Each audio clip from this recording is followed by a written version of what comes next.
Hello, everyone. This is David Ellis, and today I have a very special lady. She's a digital marketing specialist for DNA Power Incorporated, and this show is about health and health trends and health solutions for you guys. So, for those of you who haven't explored the concept of getting a DNA screen yet, please contact myself, Sarah Fox, or Amy, and we will set that up for you. Okay. Nicole, first of all, tell us about yourself and how you ended up working at DNA Power Incorporated. Hello, everyone. Thank you, David, for having me. So I started with DNA Power not too long ago, and my background is in horticulture, so I am already very interested in health. And when I moved away from horticulture, I went into marketing, but I still wanted to focus on wellness and health. And that's how I came across DNA Power. And Lois is also a good friend of mine. And I've always heard about what she's doing, but I never lived in the country. I was based in Australia, and just came back and am now working for her here in Vancouver. Okay, so I interviewed Lois some time ago, and she gave me the rundown on the DNA. There is an aspect to this which is more of a business side and so on. A lot of people do not see the economics of healthcare working in their favor. They wait until they get sick before they actually do something about their health. And what you guys are espousing is more of a preventative strategy, know the facts first and so on. You want to talk a little bit about the economics of trying to cure something when you could have avoided it? Right. Yeah, I think this goes back to actually my previous field of study, which was horticulture. It was really interesting to me because we did pesticide spraying to start, and we wore these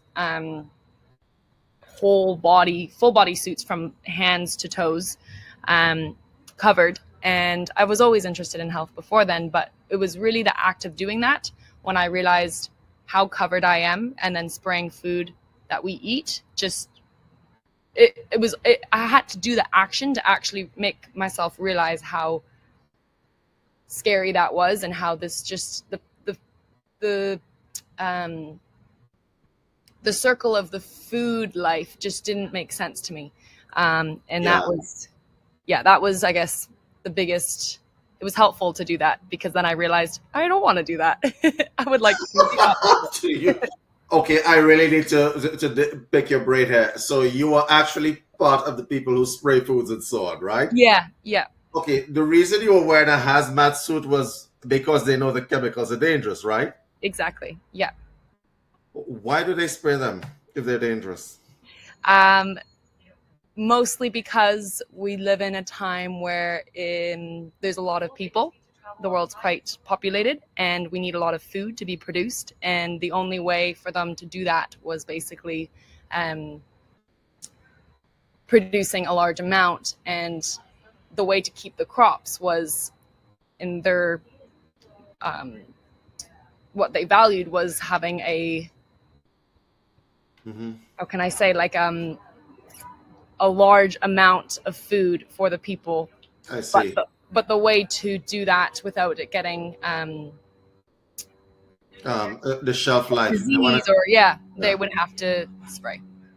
Okay, so for the sake of actually producing large quantities of food, Yes. they spray to protect from bugs and stuff like that? Way better said. Thank you, David. No, it's fine. I'm losing my words there. No, but we get, because we're very interested in this kind of process because, well, I'm vegan, and a lot of vegans think that they've escaped the harms of the food system by giving up meat. And that's an illusion, isn't it? Yes, correct. It is. It's actually worse. Yeah. I think I don't know this stat completely perfectly, but someone said the other day, if you're getting a little cup of spinach nowadays, to get the same nutritional value, if you wanted that cup of spinach with the same nutritional value back in our when our Mm-hmm. ancestors were growing up, you'd need 50 cups of that spinach. So the nutritional value of our food, even if we're eating the greens and all the good vegetables out there as a vegan, it's still not as much nutritional value, which is too bad. But there are other ways to go around it, which I think people are confused about.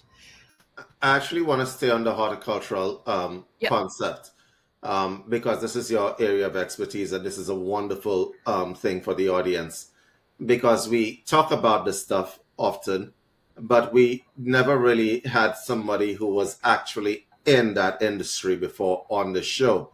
So over years, I think that soil depletion is a horrible thing, right? Yes. A lot of people don't understand the process by which the land that they grow the food on is important as the food that comes from it. You want to Right. talk a little bit more about that? Sure. Um, yeah. So I think, especially, I don't know, I'm young, and I think people in their 20s, that, I guess, awareness of where the food actually comes from is quite lost, unfortunately. And it's so easy when we walk into a grocery store to just pick the lush, plump, perfectly round apple, rather than the one that is quite small, and then there's another little one coming off of it, which I just found in archery.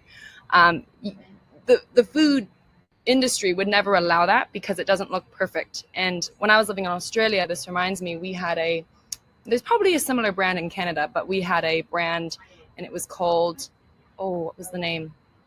I've lost it now. It's basically fruit and veggie that's not perfect, but they sell it in a bulk bag, and it's Yeah. cheaper. And it's basically to make people aware that, this is what the fruit and veg actually looks like, and you can eat it, and it is good for you. And this one bag in particular wasn't sprayed, so it was free of pesticide, and it was organic.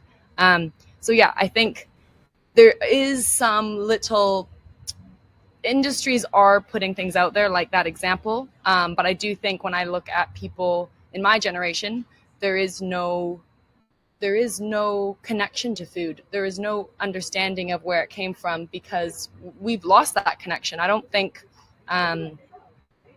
it's really talked about upon. But my partner is French, and when I moved there, we lived in the south in Marseille, and when we would get chicken, we would go to the butcher, and they would, in front of you, cut the legs off, ask what part of the animal you want, and he always knew, my partner, the farmer, and what was on the property, and you would just know the whole backstory of what you're eating. And that would go for cheese, that would go for bread, that would go for every single thing that you want to eat. And I think the food system here, when I come back home to Canada, was a bit hard to see when you ask a butcher, for example, what kind of cut chicken is this?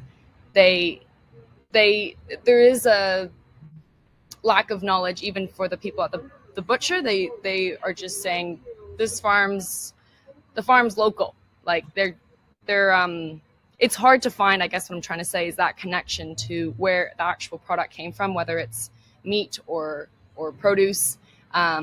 Especially, I think, this day and age, it's like even more lost than maybe when you were growing up. Yeah, I see a lot of things happening that disturb me. Like, so as an example, the situation you were mentioning just now, when people actually try to make fruit look perfect, Yes. people have no idea what the actual fruit look like because they don't grow anything. Okay? And not growing anything kinds of makes you disconnected from what that thing actually looks like. So as an example, one of the new practices is that the supermarket chains, whether it be Walmart or whatever, they spray a peel, which is a Bill Gates invention, to stop the fruit from degrading, right? To prolong the and we played a little bit of a video some time ago. I wish I had it queued for today, actually. where it's a substance that they spray onto the fruit when it gets to the supermarket level. The problem with that, Nicole, is that the fruit that they're spraying is organic fruit. Mm. So the people who thought, I'm just going to go to the supermarket or a large supermarket chain and I'm going to buy organic food. Yeah. Right? It's getting sprayed as well. And a lot of people don't know that. And it has had detrimental effects for health. Mm. Now, you said you worked in horticulture and so on. Did you have to actually examine specimens or did you actually have to deal with soil cultures and so on? No, we didn't.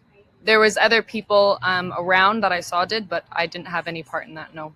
Okay, because what we're seeing right now is that the nutrient value of a lot of the food is going down and it's showing up in our like assessments of people. So as an example, the HTMA that I do, that's hair tissue mineral analysis, in certain parts of the country where it's an agricultural area, right? So I live in an agricultural area, you live in an agricultural area, but we're seeing deficiencies in minerals, right? Correct. From Yeah. food that is actually grown here, which is unprecedented in a place where people are living close to the land. How Mm. does that even happen? Mm. Now, is it just that they're using the land too much, or is it agricultural practices, or what is it? It is losing the land too much. I mean, which kind of goes in hand with agricultural practices because we are using the same land. And what is that film in on Netflix? It's a great one. Something of the earth. Oh, I forget, man. But anyway, basically, we're depleting what you're saying. It's we're using the same land over and over and over again, and there's no all the good soil when you think of like your gold soil we used to call in horticulture is there's nothing because there's no full circle. Like we're just using it over and over and over again, but we're not getting the animals or the wildlife or any sort of nature involved to help re fertilizing it or rejuvenating it or some natural way that the environment usually goes about you know um, getting that soil healthy again and alive. So there is that is that is the main cause because it starts from the, the soil. If you don't or if you're not growing in good soil, it's a very tricky process to achieve any sort of nutrients in the food you're growing.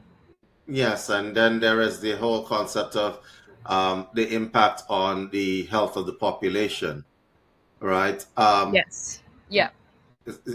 Which is what you guys do. You guys actually see those trends and give people facts. You want to talk a little bit more about that? Sure. Thanks, David. Yeah, exactly. So that's what I'm really passionate about with DNA Power. Um, I care about what I put into my body, and I think everyone should. And I think, you know, DNA Power is unique because there's a lot of information coming from a lot of different places, especially nowadays. And it's really simple with DNA because it's your DNA and it's unique to you. And it I mean, to me, that's just simple. If it's your DNA, like what is the who's going to tell you something different in this? And it's what I like about it is yes, you do it one time, you get your results, and you know for life. It's a beautiful gift to yourself or to someone else. I just gifted my dad it, and I'm really excited for his results to come. But it's one of those things that you just.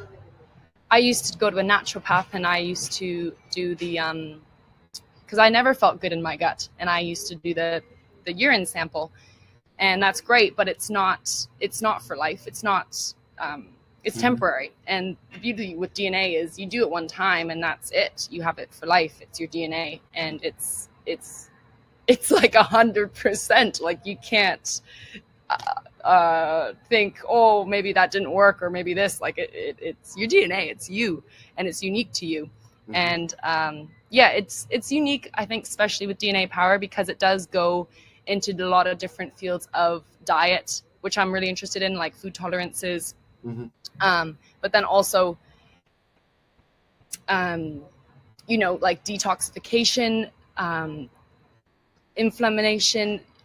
You have this whole like health intro, but then you also have another aspect which goes to people who are interested in health are also interested in fitness and interested in working out and getting some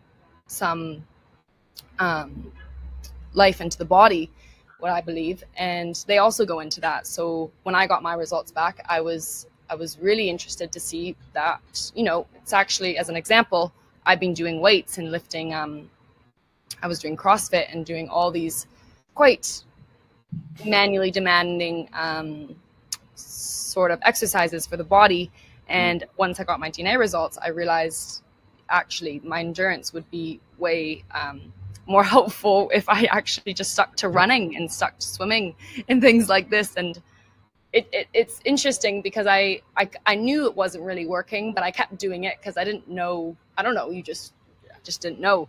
But once I got my DNA, it makes everything clear. It takes the guesswork out, especially with eating as well. I thought maybe I'm allergic to coffee, but really I was not tolerant to. I was not able to tolerate lactose.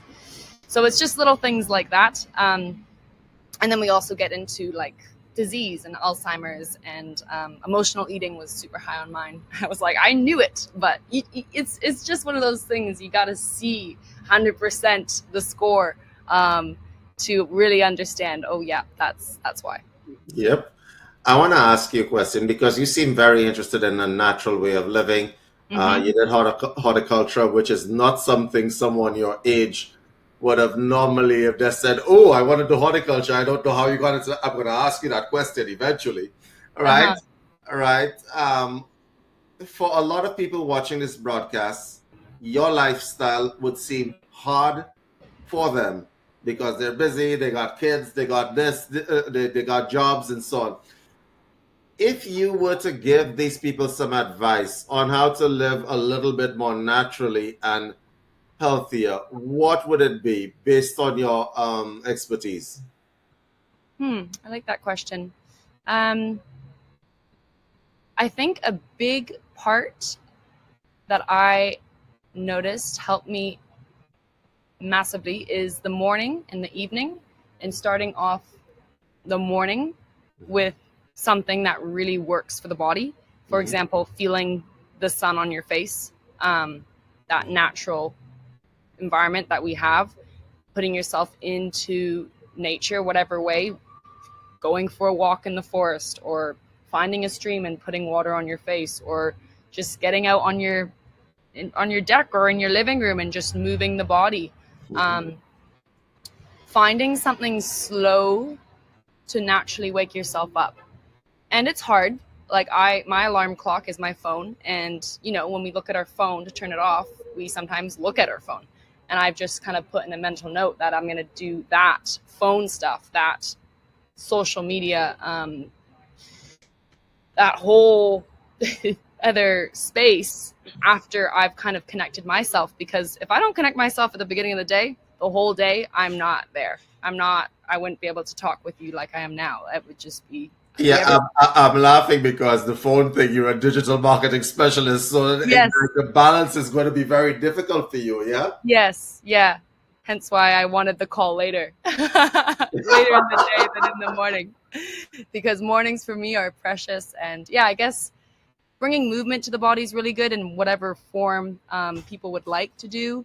But also, I would always say getting out in the environment that we are gifted, especially when most of our lives, I feel like, are interior. I think a big thing to change is seeing it as, how can I be exterior? How can I be more outside and feeling a breeze, the wind, the cool air, the sun? Let just be being aware of it. And maybe your ritual, I know for my father, is having a coffee first thing when he wakes up. And this ritual I've seen him always do, and I said, just have the coffee outside. Go for a walk with the coffee. Bring the coffee along. You don't have to get in your car and go somewhere to walk. Like, actually look around what's in your neighborhood even if it's not an interesting block, just walk up the street, down the street, and bring that coffee along. Like that's the routine that you keep. Just little things like that. And then finding some sort of routine in the evening, I think is really powerful before you go to bed. I think it will improve sleep as well. Yeah, those are my biggest, I guess, words of advice. Is the morning and the evenings is like key to living, I don't know, shoulders down, shoulders down, and not like this all the time, you know? Just Yeah. a bit of peace. Yes, because a lot of people don't know how to unwind, and a lot of people don't know how to smell the roses. Okay. So I'm going to tell you two stories, and we're going to just expand them a little bit more. Okay. I used to work in Toronto. You know that city made out That of city, bricks? yes. Yes, that city in Eastern Canada. Yes, I used to work in Toronto. Okay, I can pretty much tell you that when I moved out into the prairies, regardless of the depletion of soil or whatever, my health dramatically improved immediately. And then I realized that it was because I didn't see the sky very much, and I was born on an island. So the movement that a lot of people have. So, like, if you were like born on a farm or a ranch and so on, and you decided to go work in corporate, that is not necessarily the best maneuver for you. And I realized that when I came out and I was able to walk outside, my health improved. So there is definitely a connection between being able to see the sky, walk around, right? Smell flowers. Like Yep. there were no flowers on the sidewalk in Toronto. And so there were no, like they smell flowers and so on. And even the annoying parts of being outside. Okay, you know, it's Saskatchewan, it's the prairies, so there's gonna be some bugs.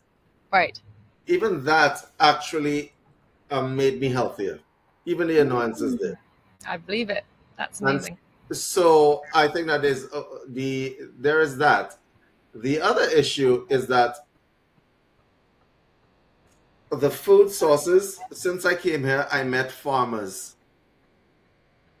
That I is met people so with important. gardens.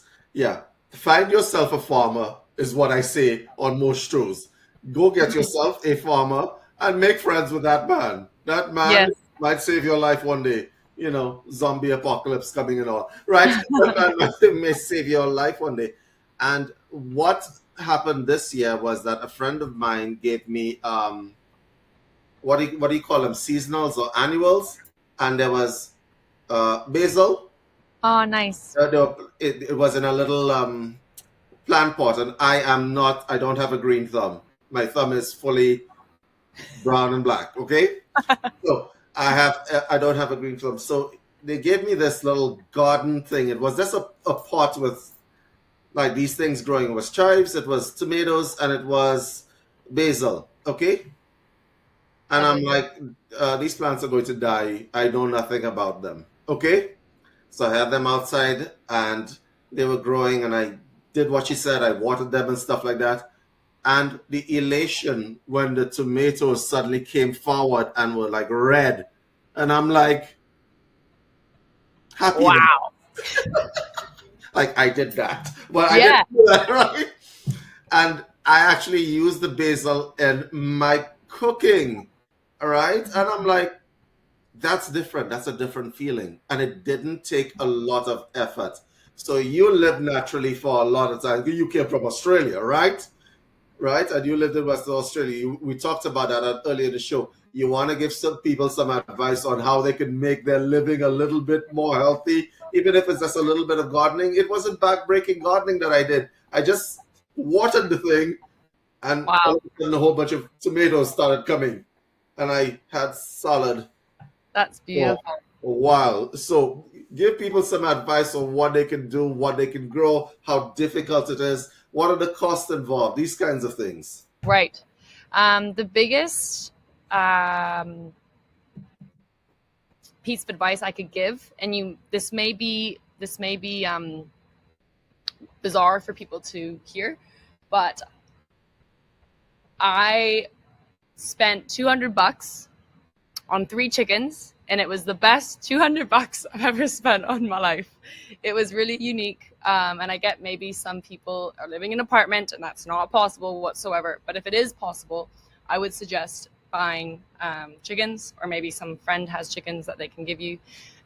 Yeah, that was the biggest game changer for me, having a chicken. I've never grown up with pets, so that was also beautiful to have as a pet, because they were just laying chickens. We do not eat them as meat. So having that warm egg and then cracking it on the pan and then watching my chickens as I'm eating it was just, it's like you with the tomato and then cooking the tomato and knowing you grew it and then you're eating it, and it just makes sense. Like it's a simple thing like that. So that's one thing, but I know that's not really popular, or not always possible, sorry, because I used to live in France with my partner, and we lived in a 24-meter square flat, and it was small and there was no balcony. And what I did was I just got little planters, and it works just the same if it's good soil in them. So those can be like $20, $10 sometimes for one. And what I just wanted to do, instead of buying flowers, which I do like, smell the flowers. If you love flowers, get the flowers. But what I always tried to do is getting anything that I could eat. So all the edibles. And instead of just getting the herbs, because I used to always just do that, I wanted like actual food. So I would do anything that you like. I think a really important thing is, when people think of gardening, they think of the stereotypical things that they should get. But then once it actually produces and they're getting their harvest, they realize, oh God, I don't even like green beans. And now I have all these green beans. What am I going to do with all this green bean? But really, I like red peppers. I should have been planting red peppers. So I think this may sound obvious, but when you are going to get your seedlings or young plants, finding something that you like is really key. Also, another thing to reduce costs, I always, instead of sometimes composting my seeds of the peppers or seeds of the tomatoes or seeds of the strawberries, I just plant them.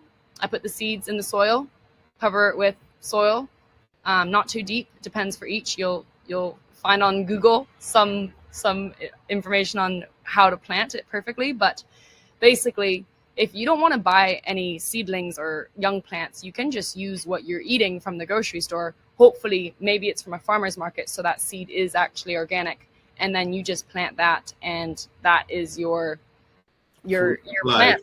That's the full circle right there. So yeah, that's a very helpful, I think, piece of advice I could give is, if you don't want to buy anything, you can just use the seeds from what you're eating. And yeah, that's all. No, honestly, I'm going to tell you another story, which is I've had some really good experiences out here. The next story is I had a friend, right? She's a nurse friend of mine, and the place where she lives has something called a community garden. Have you heard of those? I have, yes. Beautiful. Okay, so I need to tell you how this story unfolded. I was Okay. invited to come break ground at the community garden. Now, I'm a pretty fit guy. I get up, I go to the gym and so on. But then breaking ground and moving earth, that hurt me for days. Okay, that was the most exercise I have felt in a long time. Okay, because it was like weeding and pulling stuff out, and like I Yeah. spent a morning doing that. Okay. Yes. So that was a lot of exercise. Gardening is a really high impact kind of exercise form. For you gym people out there saying, oh, David, you're weak, try it. Okay. Okay, so that's number one. There were old ladies out there putting me to shame. That's embarrassing to admit, but that's true. And I said to myself, what's the point of this? Because when I looked at the soil, it was just soil. Right. Okay. Skip forward 4 weeks later. There is food coming out of that community garden in abundance, like a whole bunch of food came out of that community. And I'm like, y'all are not going to the supermarket anymore. These people they planted small potatoes, they planted chives, they planted tomatoes. I got like, what did I get from that? Carrots. I got carrots. I got a Nice. whole bunch of, and it's like in my house. So I'm not going to the supermarket at all. And I'm like, this is such a good idea. Why isn't everybody doing this? I don't know why people aren't trying to grow anything, but I learned something from that, and I did grow something from that. I'm going to tell you right now, for those of Uh-huh. you listening to this broadcast, the food that you grow outside in your garden, it tastes different from the supermarket. Correct. It really, really does. It's not my imagination. It's not my imagination. The tomatoes that grew outside of my house, right, Yeah. tasted different. Like it had like flavor. I've never tasted tomatoes that had like flavor. So because it's a tomato, right? Like nobody Yeah. gets excited about tomatoes. Like why? Why? It's a tomato. What's the big deal? Yeah. Tomatoes do have taste. For those of you who don't know this, those the Insane taste too. right, they do have taste of when you actually get good tomatoes. But I do what? Why is that? Why is it when you eat the stuff outside your house it has taste, but in the supermarket, you know what I'm talking about? Yeah. I've bought tomatoes all my life. Yeah. I never realized that tomatoes had taste before I cut Grew the them. ones outside my house.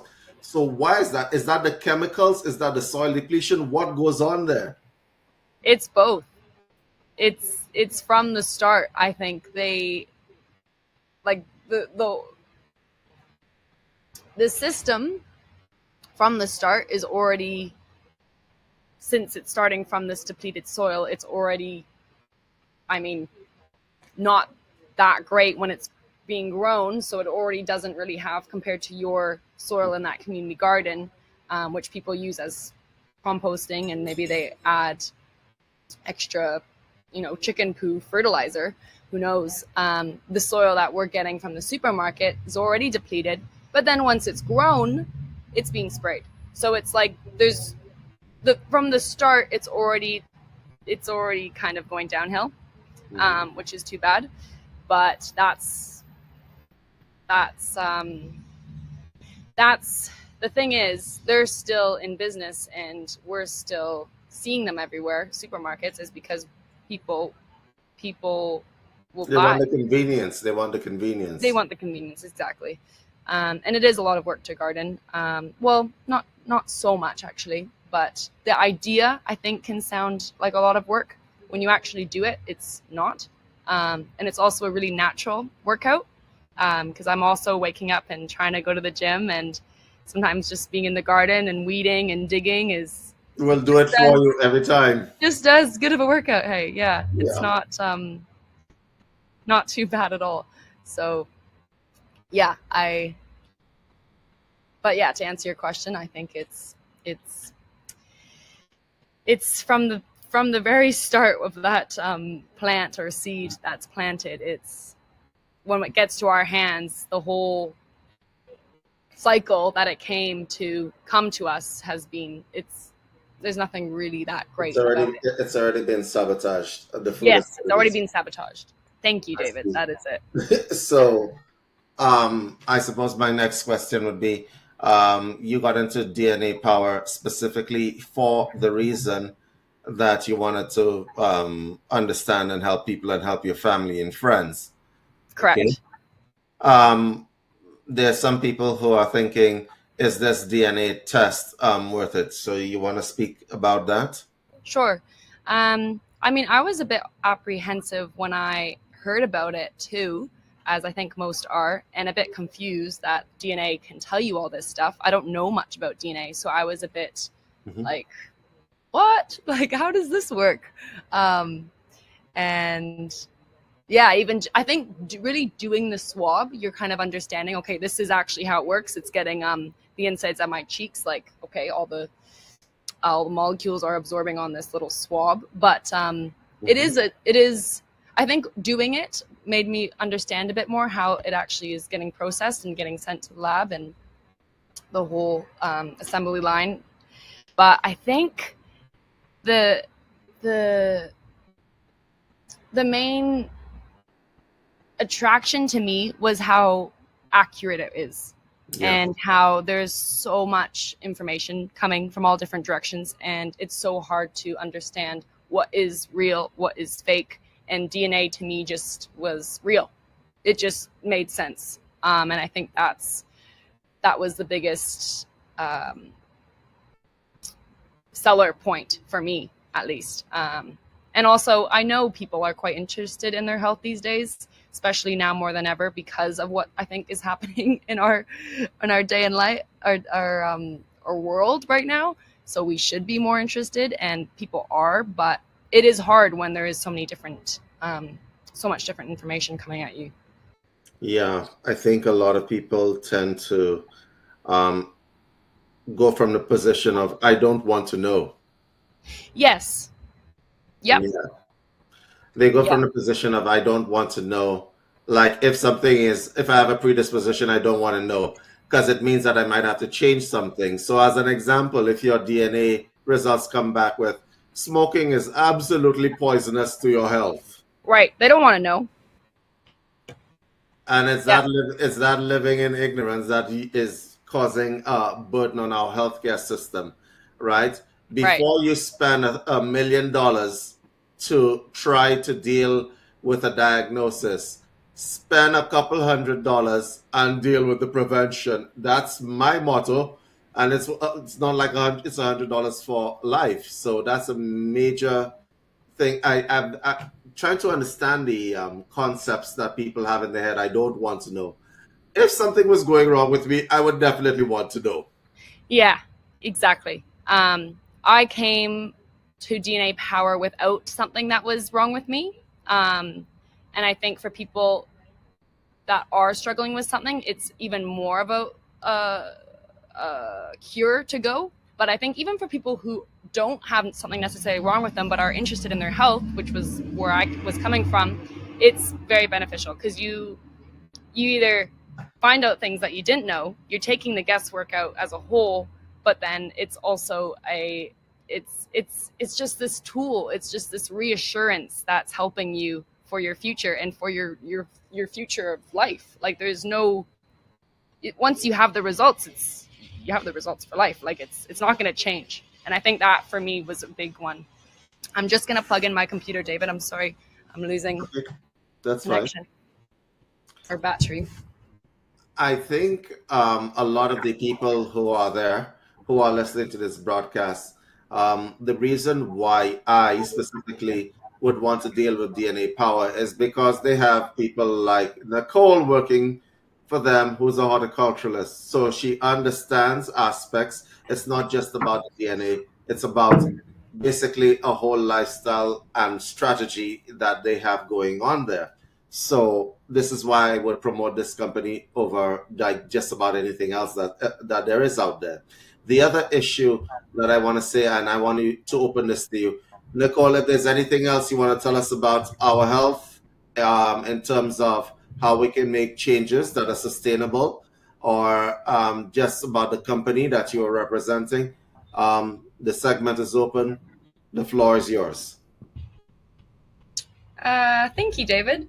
That's a powerful question. I'm So thinking about much, UA. Say it again. so much is coming to your mind. Go ahead. There is a lot coming through my mind. Yes, you can tell. Um, I think at the end of the day, doing what feels good, because as you said, eating that tomato, that just reminds Yes. me, eating that tomato that you grew felt good. Hmm. So things that naturally feel good. When you wake up and you get sun on your face, or you even see the sun coming out through the curtains, it feels good. These natural elements in life, they feel good to the body. When we eat well and eat clean or do something for the environment, it feels good no matter we believe in it or not. There is a sensation in the body, I believe, that feels right. So I think just really trying to tune in, I guess, to what it is you're feeling on the day to day. Maybe when you're looking at your phone for too long, you feel, at least I do, a sensation of anxiousness and not an overall great feeling. But when I go for that walk in the morning or stretch the body or do high intensity sport, I I know I feel good. It's hard. Sometimes it's uncomfortable to put yourselves in those positions, but you know the end result is good. So I think that's my biggest piece of advice is just, first of all, having a bit of more awareness of your body and tuning into what's going on and trying to align that with things that feel good for you in life. Understood. Okay, we've come to the end of this segment, but guys, listen, if you haven't scheduled a DNA screen as yet, I would suggest that you absolutely do so. Nicole, it has been wonderful having you here. This is, Thanks, David. we talk on the email, but it's very nice to actually meet you and for sharing that knowledge with us. You as well. Thank you so much. I really appreciate it. All right, take care, Nicole. Okay, thank you all. See Bye-bye. you.